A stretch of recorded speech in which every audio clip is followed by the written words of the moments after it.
morning.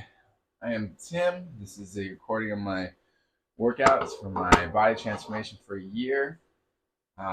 What's different about my transformation this year to things I've done before is I'm not taking any supplements this year. So that's no protein supplements, no BCAAs, nothing extra, no pre-workouts. I'm not opposed to those things. My primary reason for not taking them is I want to see how I can do in a year without any help from those products. I think if you want to take the products, great.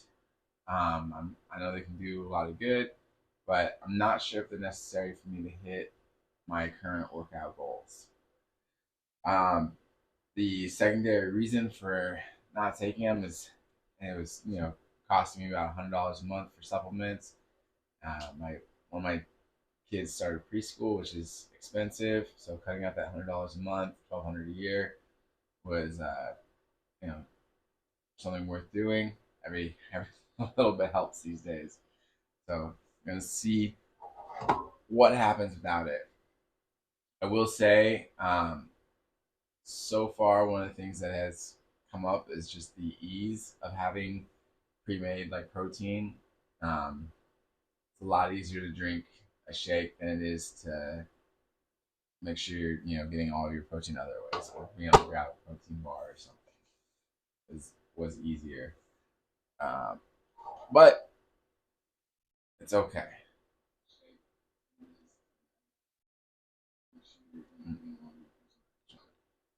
All right. Today we're gonna be doing bench press. Um, Really excited about it. It's gonna be a lot of fun. And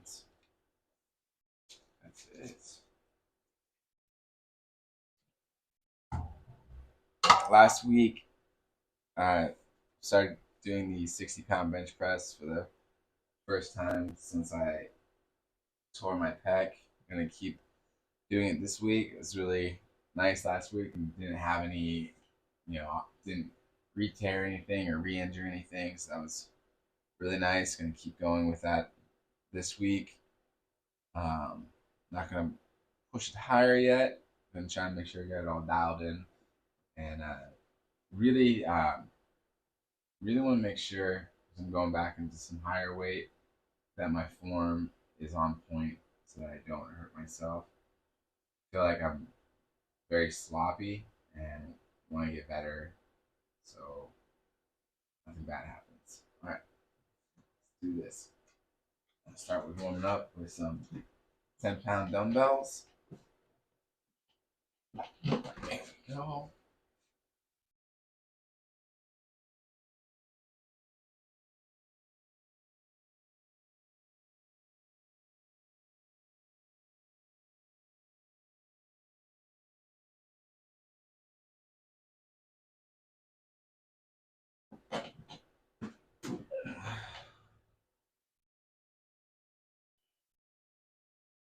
Go ahead and fix this angle a little bit.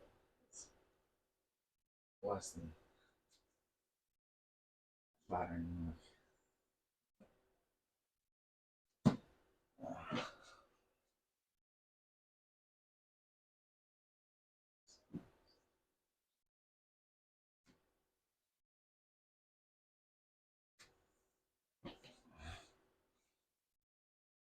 All right.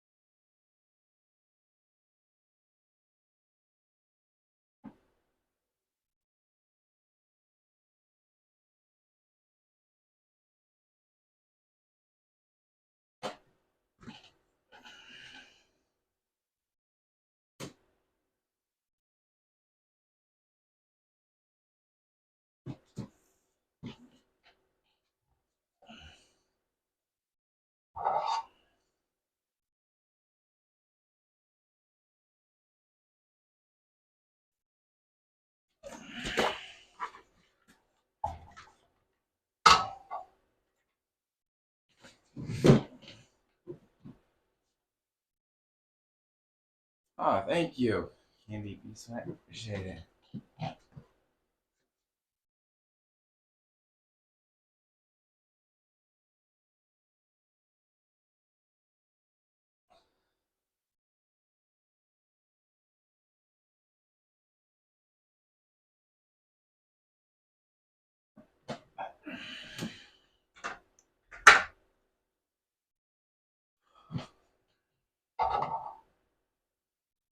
How's your morning or day going, Candy B? Sweat? Sweet? So sweet. Candy B sweet. Sorry.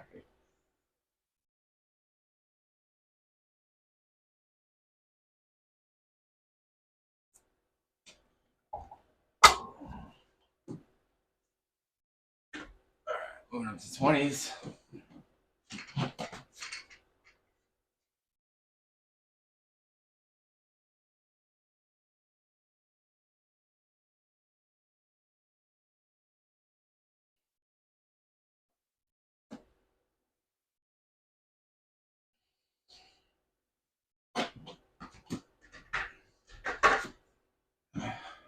I'm pretty good. Thankful. Thanks.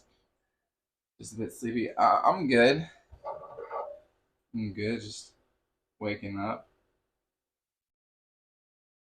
Feeling good. Did leg day yesterday, so my legs are just a tiny bit sore, but not bad. That's nice. But it was good. It's an okay night overall. Both my kids woke up at different times, but was able to get them to go back to sleep pretty easily. What's up, Bowser? So that was nice. 30s.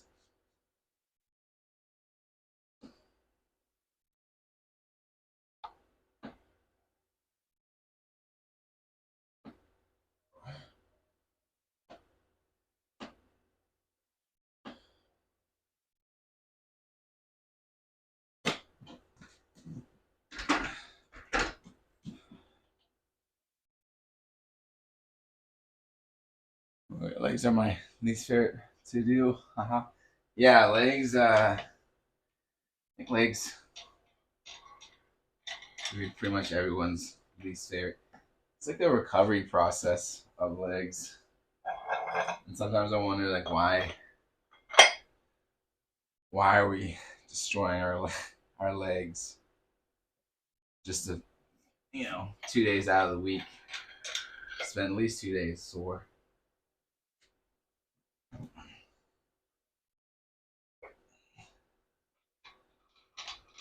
All right, I'm moving up to the 60-pound dumbbells, just adjusting it. This morning, I want to make sure I get my math right. Yesterday, for squats, I added 2 extra plates to each dumbbell. So I ended up with 70 pounds instead of the 60 I was going for. Thankfully, I was able to do it. It wasn't a problem, but I didn't realize until after the first set that I had 70 pounds.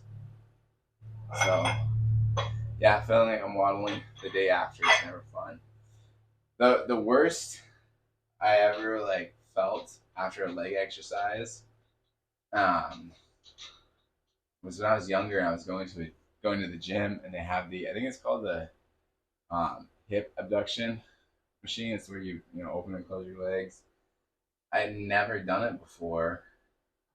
And I was like, oh, this looks like an interesting machine. So I tried it out, and man, just hurting on the inside, just all in here was so bad. I'd never done it before.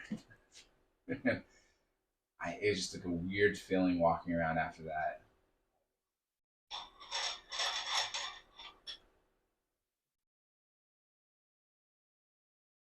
Just different level of sore.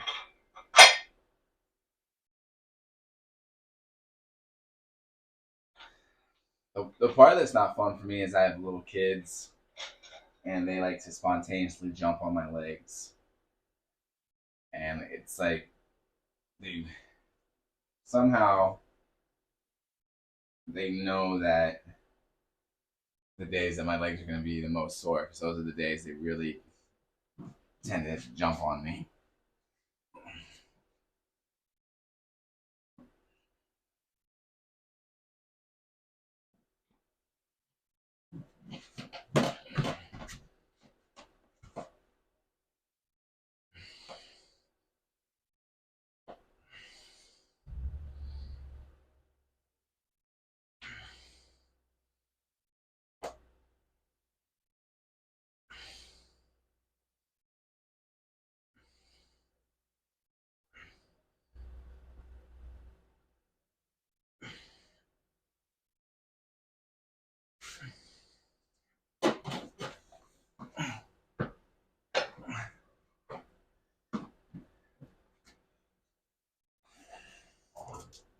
And the other hard part is, you know, when we go to the park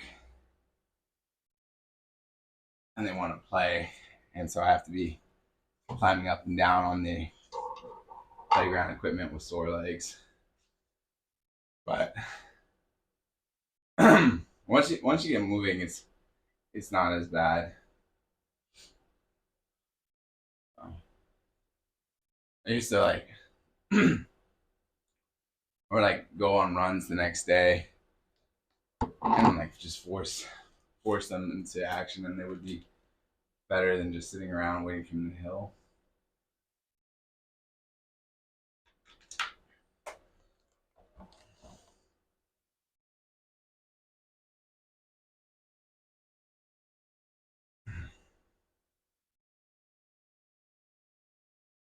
The nice part is my kids are getting bigger, so we can do things like go on longer, more exciting hikes than just like walking around the neighborhood. Like we go out and we hike in the woods.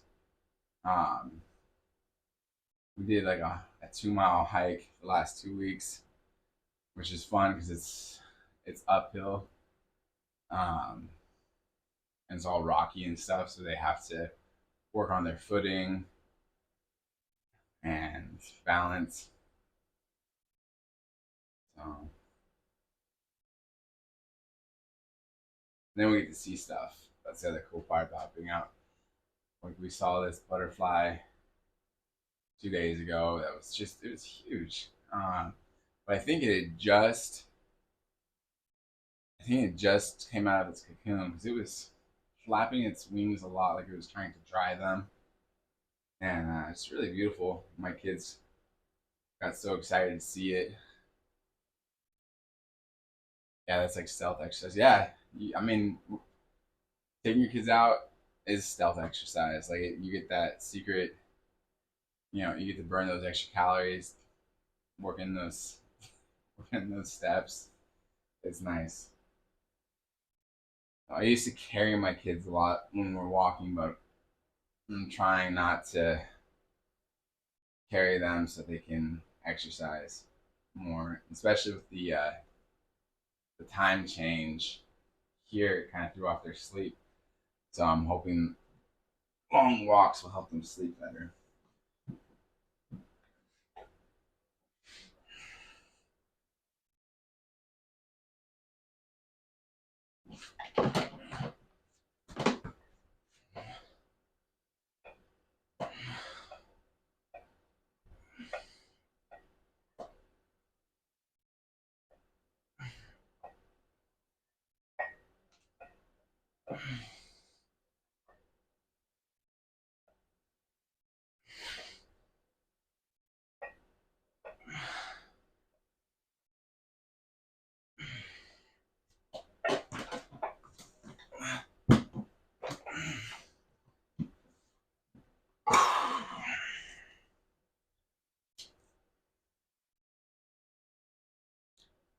The fun part about getting out in the woods with them,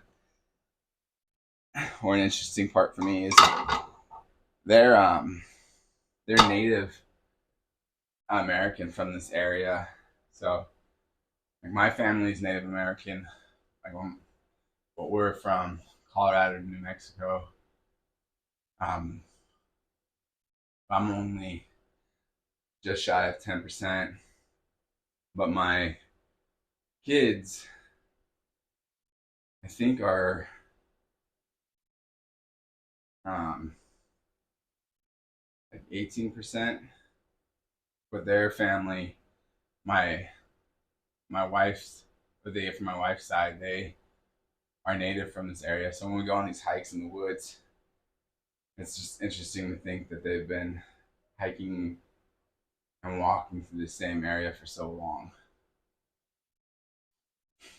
And when I was a kid, we would come out here and they have like different like little Native American villages like set up, and for years we'd come out here and you'd see them, and it never occurred to me that when I was a kid, one day my like wife and children would be descendants of the people that were living in those huts.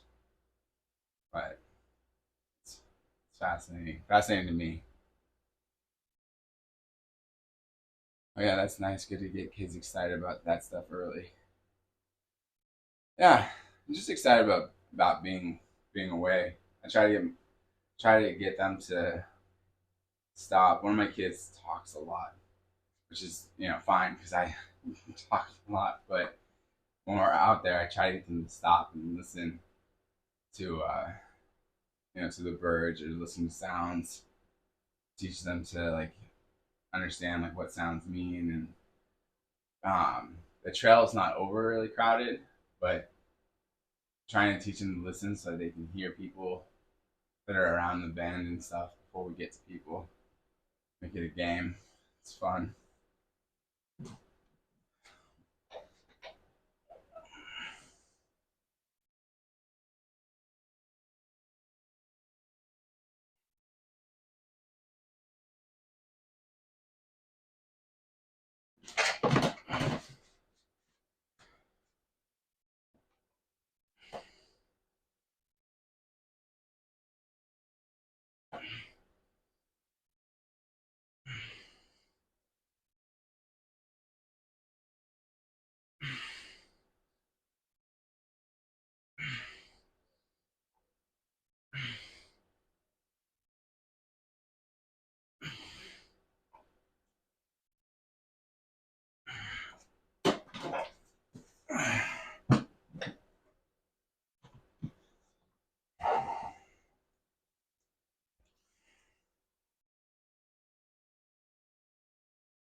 Alright, that's 3 sets of 10 at the 60. I'm gonna go for another set. The goal was to hit 3. I'm gonna try and push it and go a little bit higher.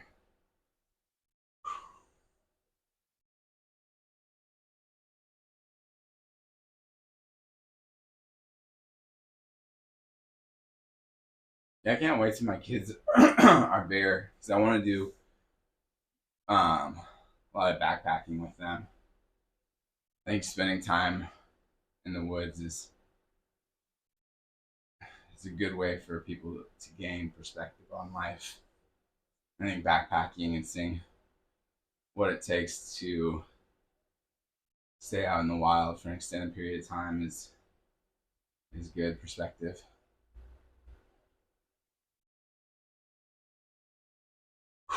Just have to work on listening. It's important for your kids to be able to listen if you're out in the woods, like being able to get them. I'm working on them to be able to get to listen to know or stop right away because one of my concerns is that if they don't listen right away, like we're out where we hike, there's going to be there's potential for rattlesnakes, and you need them to be able to both like hear, stop, don't move, so I know that they're not going to get bit.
Oh.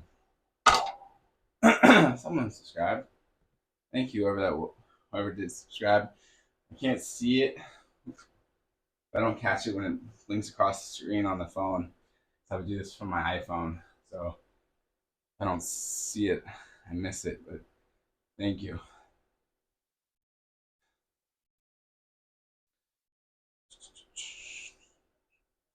All right, I'm gonna go down to the 50 pounds.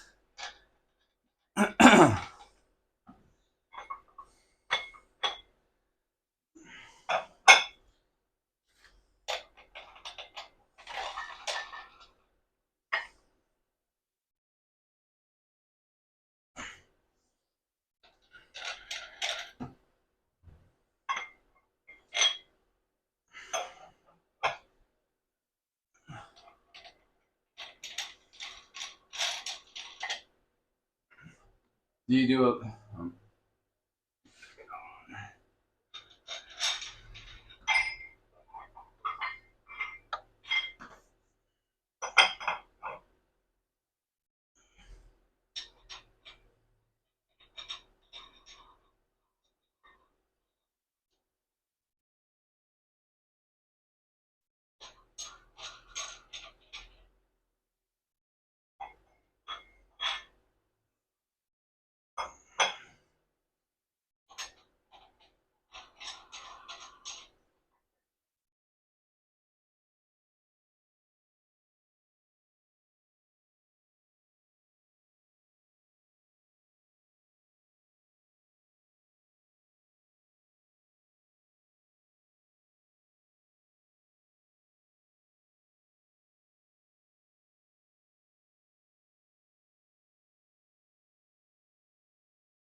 all right, 50 pounds.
Morning, whoever just joined, or good day, wherever you may be in this fine world. just knocking out the bench press today. On down to the 50 pounds. Got one more set at 50 pounds to do. And then we'll be going down to 40 pounds.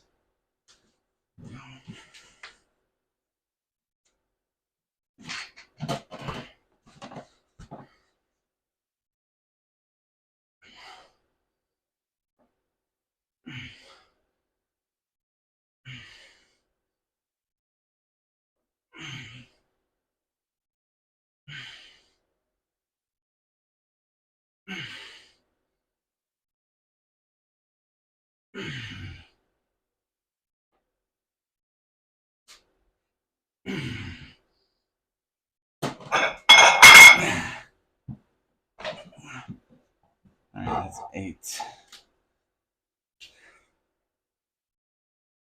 I was going for 10, so too shy. But I did extra work at the 60 pounds, so I'm not sweating, not hitting that goal a little bit.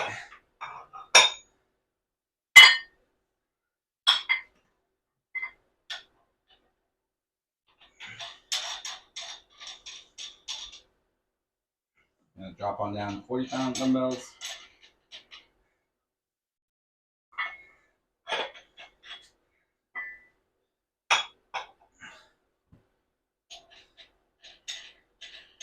Ideally, I would hit every goal on the way down, but when I do extra work at the top, sometimes stuff at the bottom drops off.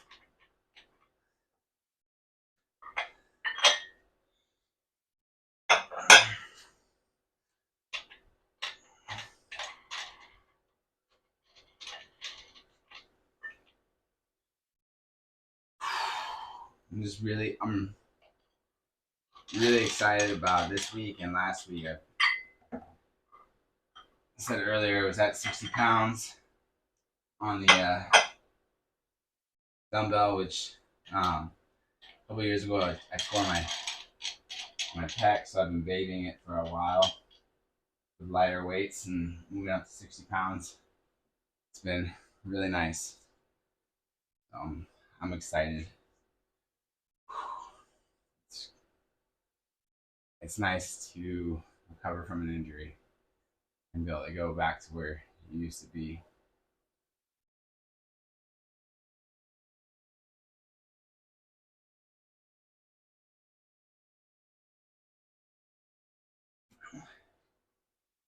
And who knows, in a few weeks, might be able to kick it up to 65 pounds, and then 70, and the sky's the limit.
Oh, thanks to whoever followed.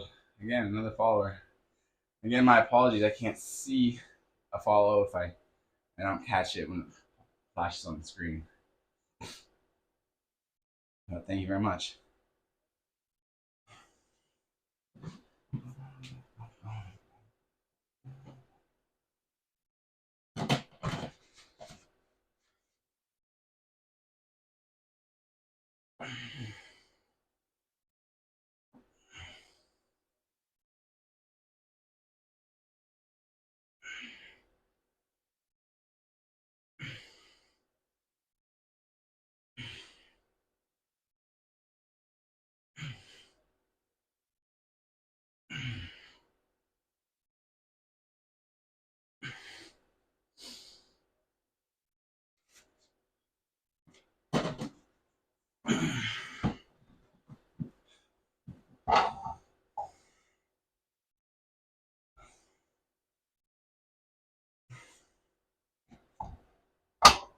one more set of 10, and move on.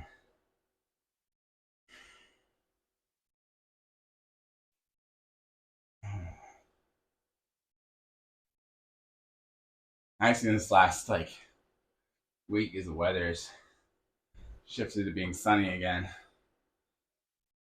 And I love being out in the sun. It's great.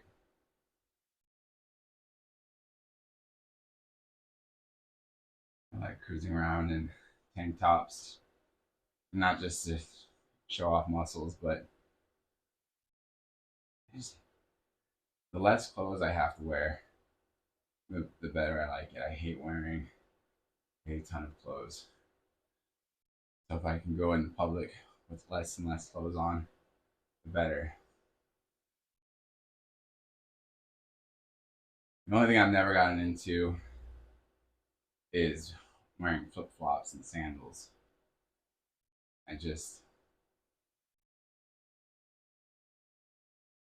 something in the back of my mind always feels like you're so vulnerable if you're not wearing shoes if something happens. So if you have to run or, heaven forbid, fight, I hate the idea of being caught in flip flops.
I was watching those videos yesterday were coming up where it's like the skinny guy goes up to a giant guy that's doing a deadlift and like grabs the bar to do a rep after the guy just finished the rep, and the guy like tells him like, "Oh no, you can't do it," and then the guy does it and stuns everybody because he's not huge.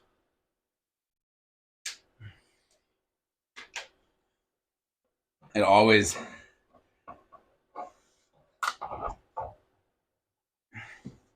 amazes me how small a guy can look and ridiculously strong he can be at the same time.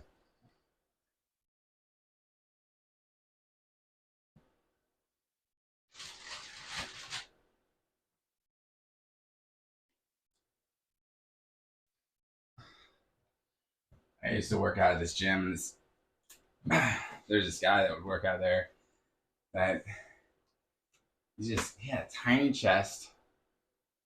His biceps were like the size of my forearms. I saw him bench pressing one day, and it was just unbelievable how much weight this guy could bench press. I want to say, like, he was well over 200 pounds that he was bench pressing, but you never would look at this guy and be like, oh, he can bench press 200 pounds. He's a beast.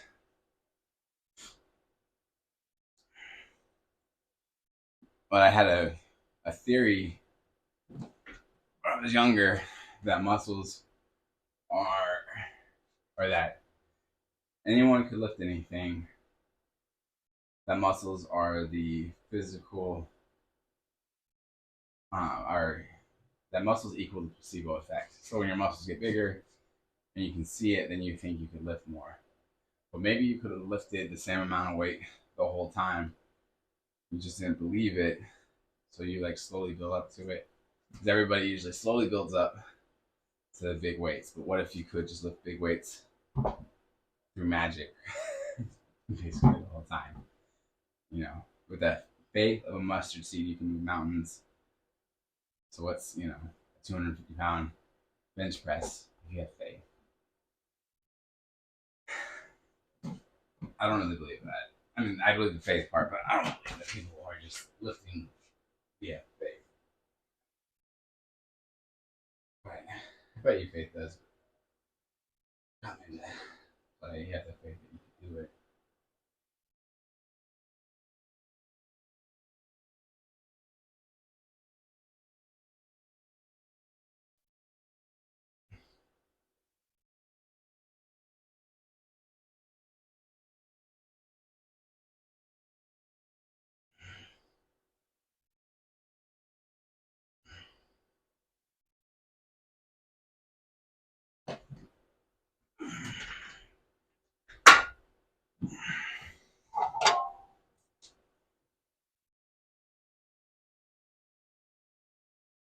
All right, 20 pounds.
All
right.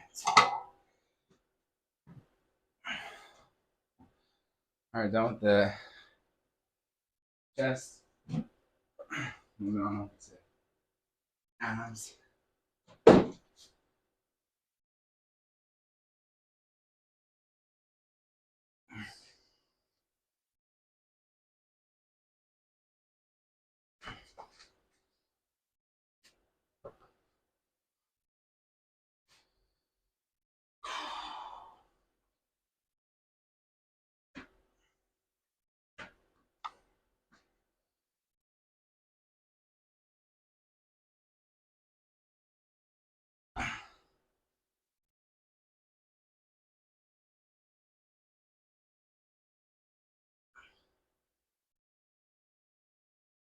Good morning. So, just came in. Just finished the doing abs or doing my bench press. Jungle. Nina? Nina? Howdy. All right. So, welcome. So I just finished my um, bench press and chest flies. Gonna try and knock out some crunches. I'm running out of time, so I'm trying to get this done quickly. Nice, you said it right. Which way? Is it Jungle Ina or Jungle Gina? With the J sound, it's gonna be hard to say.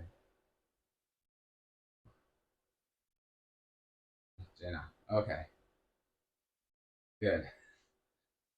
I'm glad. It's hard. It's hard on here to always know how to say things correctly. And then, of course, because it's chat and I can't hear you say it, I gotta take my best guess.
It's 40.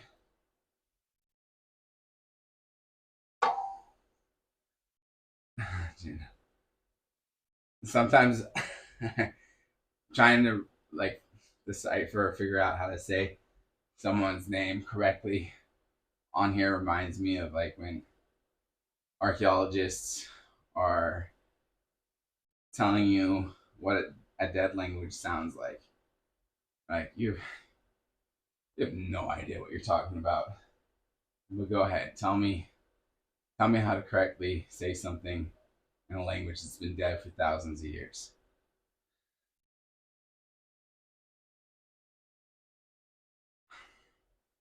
I'll never get over how sure someone that has no idea, by their own admission, can't know what they're claiming to be an authority on. How much they'll insist that they are right. And it's like you cannot know. And sometimes, no matter how much you study, your guess is only as good as the person who's never even seen it